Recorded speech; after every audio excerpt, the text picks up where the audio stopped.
খড়গপুরের প্রবীণ বাম নেতা অনিল দাস ওরফে ভীম দাকে প্রকাশ্য রাস্তায় ফেলে পিটিয়ে মারার শিরোনামে উঠে এসেছিল পশ্চিম মেদিনীপুরের খড়গপুরের তৃণমূল নেত্রী বেবি কোলি শর্মা।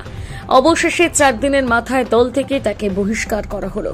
এদিন মেদিনীপুরে প্রস্তুতির সভায় যোগ দিতে এসেছিলেন রাজ্য সভাপতি সুব্রত বক্সিকে। টানা প্রশ্ন করার পর কার্যত সভাস্থল ছেড়ে চলে যান তিনি।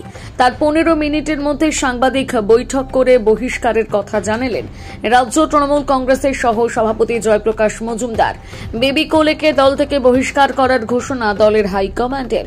দল কোনো রকম অসামাজিক কার্যকলাপ বা অশালীন কার্যকলাপ মেনে নেবে না। এই ক্ষেত্রে দলনেত্রী মমতা বন্দ্যোপাধ্যায় জিরো টলারেন্স অবস্থানে বিশ্বাসী, তাই বেবি কোলেকে দল থেকে বহিষ্কার করা হয়েছে।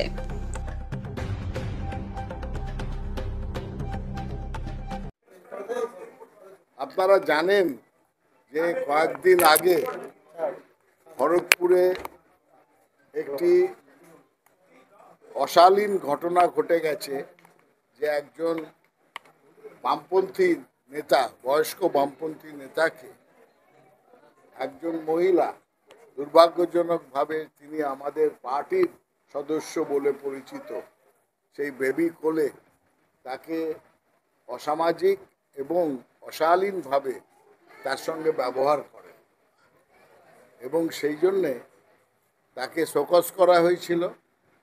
আমাদের দলের অনুশাসন খুবই কঠোর। মমতা বন্দ্যোপাধ্যায়ের জিরো টলারেন্স, যে দলের কোনো সদস্য কোনো অসামাজিক বা অশালীন বা হিংসাত্মক ভূমিকা নিতে পারবে না। সেই